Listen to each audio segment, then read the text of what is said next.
Del Santo Evangelio según San Juan, capítulo 21, versículos del 15 al 19.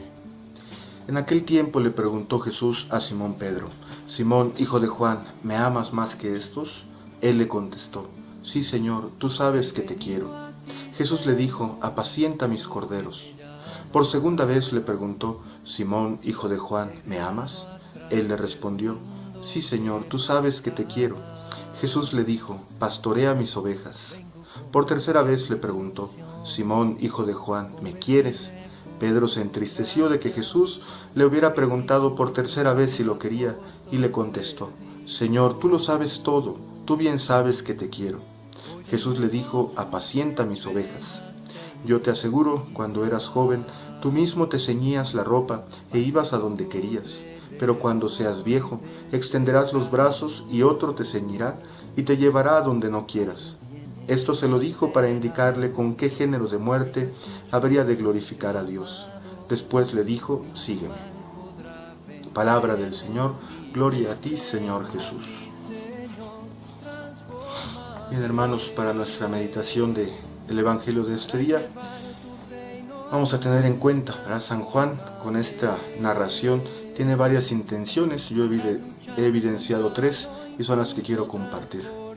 La primera: 3 veces pregunta Jesús a Pedro si lo quiere, si lo ama, y 3 veces responde que sí.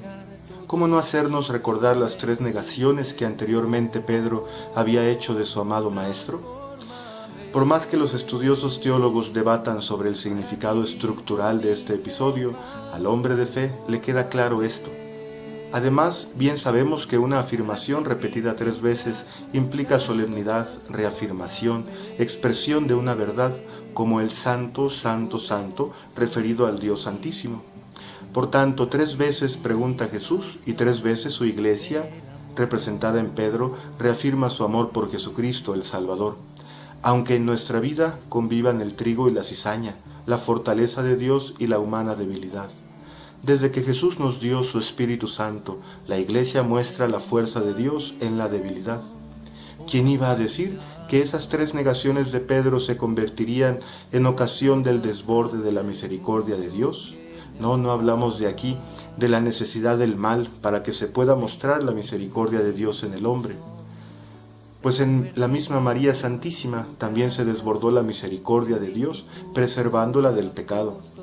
María fue salvada y ahora es una luz para la vida del cristiano.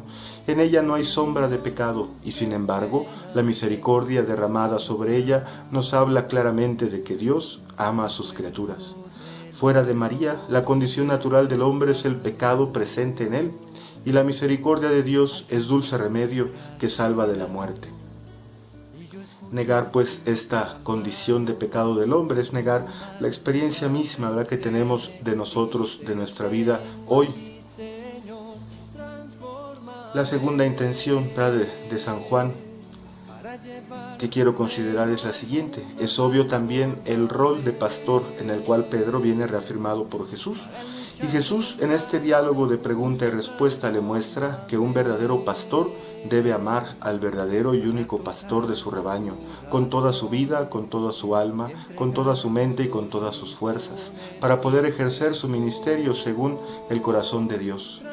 Lo que Dios nos pide como discípulos a todos es, en primer lugar y por encima de todo, una vida de íntima comunión con Él.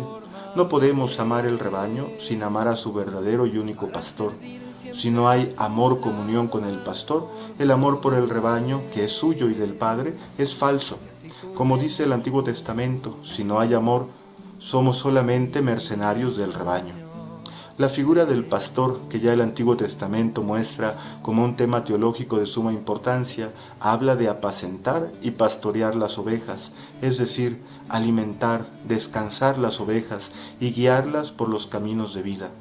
Jesucristo añade además que el buen pastor da la vida por sus ovejas y que en ello reconoceremos a un falso de un verdadero pastor. Y tú, hermano, ¿te has dado cuenta que también tienes una función de apacentar y pastorear el rebaño de Dios ahí en tu familia? Fíjate, en la historia de la Iglesia, cuando estaban vivas las disputas sobre el primado de Pedro, Ante las divisiones protestantes y de otro tipo, se usó este pasaje para defender y reafirmar que Pedro había recibido este encargo de Cristo. Hoy tenemos más claridad acerca de que el único y verdadero pastor del rebaño es Jesucristo, de que aun siendo verdad que en la Iglesia católica subsiste la verdad que es Dios mismo, esto no limita el actuar de Dios en el mundo y en el corazón de los hombres. Saber que Dios ama y guía a su Iglesia católica nos hace vivir buscando la unidad, no la división. La defensa de la verdad no será, pues, limitar el actuar de Dios y de su Espíritu, que sopla donde quiere, sino fuerza y empuje para vivir en la propia persona el amor por los hombres que viven como ovejas sin pastor. Solamente en la Iglesia celestial encontrará su perfección la Iglesia terrenal. Personalmente me parece que la inclusión de hombres y mujeres que viven en situaciones de comunión imperfecta con Dios en esta tierra, pero que buscan cumplir su voluntad y trabajan en su propia conversión, encontrarán en la vida eterna que Dios dona a los que lo aman por su sola misericordia y no por merecimiento, la plenitud de comunión con el Señor justo y misericordioso. Los sacramentos de la Iglesia son los canales de gracia por excelencia. No hay mayor ni mejor anticipación de lo que viviremos junto a Dios en el cielo que ellos. Y aún así, la obra de Dios no se agota en ellos. Alguna vez una pareja me decía, entonces, ¿de qué me sirve casarme por la Iglesia si Dios también ama a los que no viven en gracia? Lo único que puedo comentar acerca de esto es que tenemos un largo camino aún por recorrer en la comprensión y contemplación de la vida sacramental y luchar por salir de ese esquema que Jesús mismo denunció a los hombres religiosos acerca de la mentalidad de comercio con Él. Merezco la salvación más que otros por haber recibido los sacramentos. La salvación va aceptada como un regalo. La salvación y la misericordia de Dios nacen de su mismo corazón, del don gratuito de su Hijo, que por amor a los hombres se hizo carne y murió, resucitó y ascendió a los cielos para nuestra salvación. No hay mayor muestra de la gratuidad de la salvación que los sacramentos de la Iglesia, nacidos del don del costado abierto del Hijo de Dios. Y la tercera consideración o intención de San Juan es el anuncio de la muerte de Pedro a causa del amor que ha profesado a Jesucristo en estas tres ocasiones. Ellas nos hablan de que solamente el don de la propia vida por el rebaño de Dios es el modo auténtico de su glorificación. La gloria de Dios es la vida del hombre, su salvación. Al concluir Jesús este pasaje del Evangelio con la llamada a seguirlo, nos indica que este es el camino del cristiano, unirse al Hijo en el Espíritu Santo, seguirlo en obediencia a su palabra y compartir así la misión del mismo Cristo, dar a conocer al Padre, a los hombres, pues esa es la vida eterna, que te conozcan a ti, Padre, y a su enviado Jesucristo. Para concluir nuestra meditación de este día, les comparto dos pequeños fragmentos de dos textos de San Francisco, el primero tomado de su carta dirigida a los hermanos clérigos acerca del cuidado de los instrumentos donde se realizan los sacramentos de Dios y que el pastor ordenado debe administrar con sumo amor y cautela. Pues es conocido de todos el amor de San Francisco al santo sacramento del cuerpo y la sangre de Cristo. Y dice así: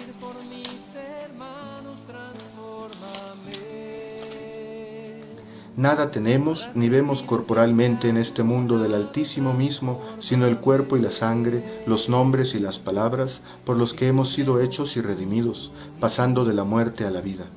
Pero todos aquellos que administran tan santísimos ministerios, especialmente los que los administran sin discernimiento, consideren en su interior cuán viles son los cálices, los corporales y los manteles en los que se sacrifica el cuerpo y la sangre de nuestro Señor. Y hay muchos que lo abandonan en lugares viles, lo llevan de forma miserable, lo reciben indignamente y lo administran a los demás sin discernimiento. A veces también se pisan sus nombres y palabras escritas, porque el hombre animal no percibe las cosas de Dios.